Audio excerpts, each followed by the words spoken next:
deleitosa. Porque a única pessoa que vai impedir de você alcançar a terra prometida não é o homem, é você mesmo que pode impedir de alcançar as promessas de Deus. Porque Deus é fiel com as suas promessas para realizar em nossas vidas. Amém, glória a Deus.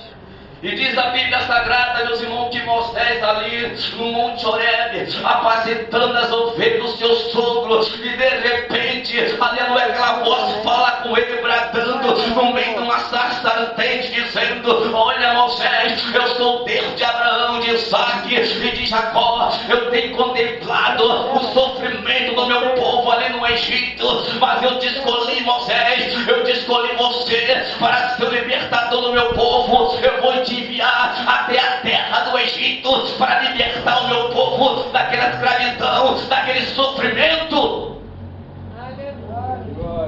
Mas Moisés, meus irmãos, no momento que Deus chama ele, Moisés não queria ir até o Egito.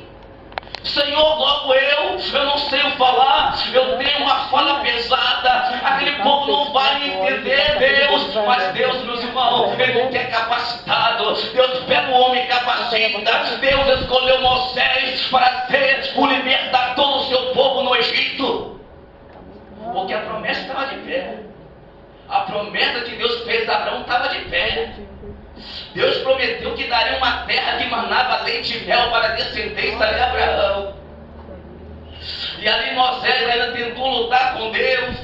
Deus chama meu irmão Arão, aleluia, porque eu não sei falar. Então Deus fala com Moisés: Moisés, quem fez a boca do homem, Moisés, eu que fiz a boca do homem, eu que vou colocar as minhas palavras na sua boca.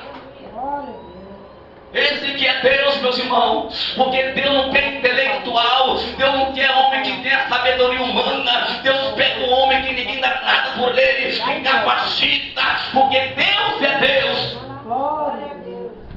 Então Deus, meus irmãos, com muito custo, Moisés foi até o Egito. Moisés com seu irmão Arão foi até o Egito para ser um porta-voz do Senhor, porque a promessa do pacto estava de pé.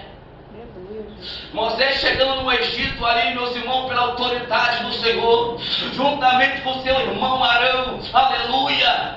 E Deus, Moisés começa a falar aquilo que Deus colocava na boca dele, e Faraó endurecia o seu coração. Era o próprio Deus que endurecia o coração de Faraó, para que ele possa saber que Deus é Deus, que manda é Deus, que pode é Deus, e não há outro Deus como o nosso Deus.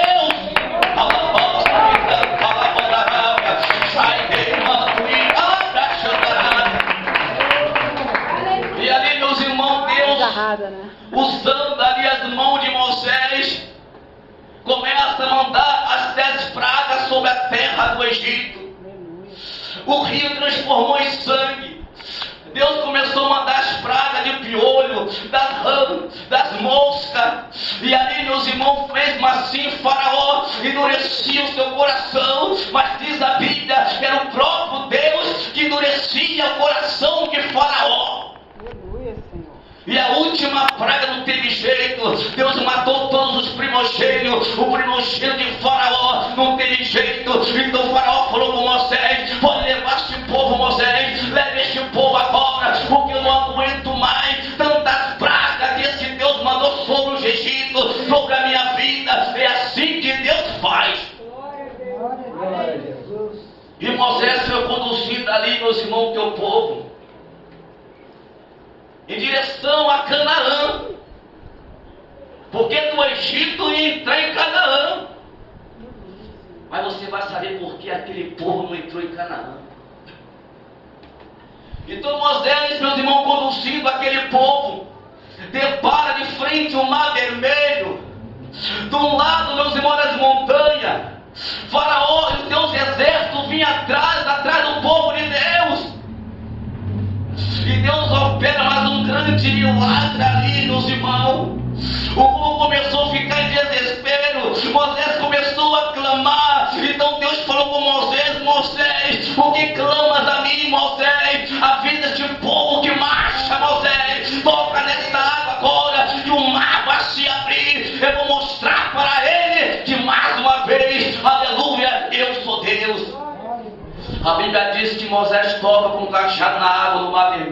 o mar se abre, o povo de Israel passa em terra seca, meus irmãos, passa em terra seca. 12 milhões e meio de israelitas ali que estavam na terra do Egito, e ali, meus irmãos, Moisés foi conduzindo o povo de Deus em direção a Canaã, aleluia. E quando o povo de Deus atravessou o mar vermelho, Faraó, seus cavaleiros, aleluia, entrou também naquele mar, e Deus fecha aquele mar. Faraó, seus cavaleiros pereceram naquelas águas do mar vermelho, e o povo de Deus glorificava o nome do Senhor. Lá do outro lado, Miriam cantava, louvava o nome do Senhor, todos glorificavam a Deus.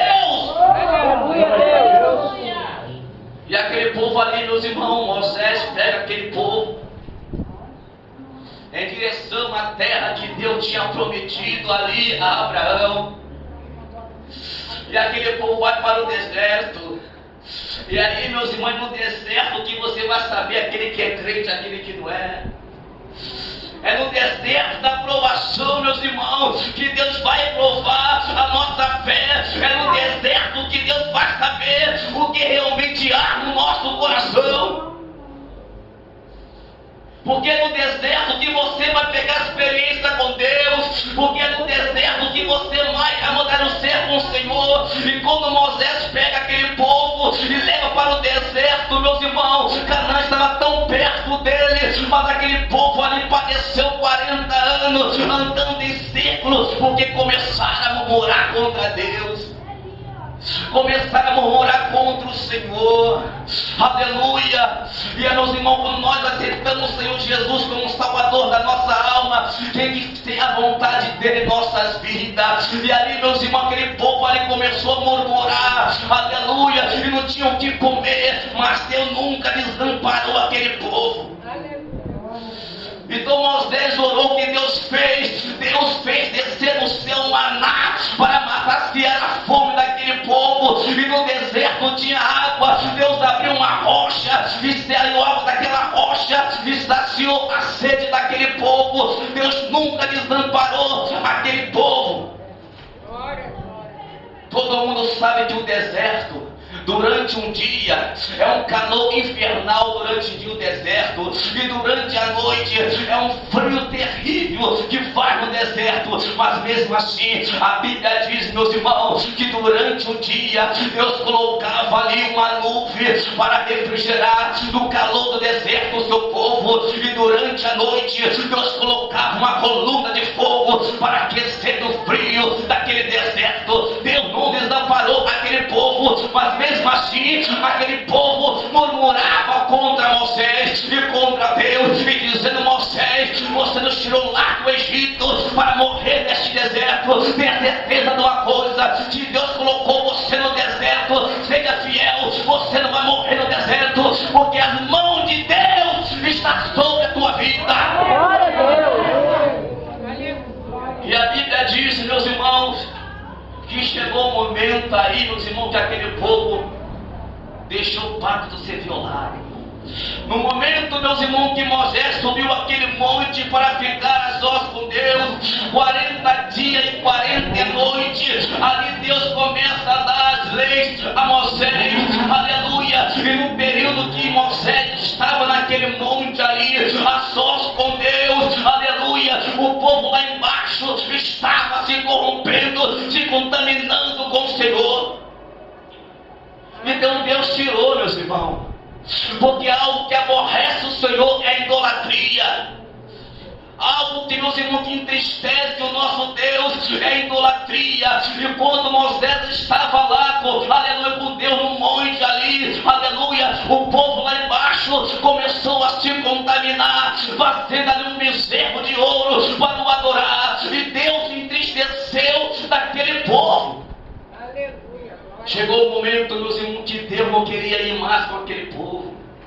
Chegou o momento que o Senhor não queria ir mais com aquele povo, porque era um povo obstinado, era um povo rebelde. Quando Deus colocou no deserto, começou a murmurar. Ele disse: esse Moisés não vai descer mais desse monte, esse Moisés vai tardar, está demorando, não vai descer mais. É assim também em nossas vidas. Muitas pessoas acham que o Senhor não vai voltar mais. Tenha certeza de uma coisa: o Senhor Jesus vai voltar.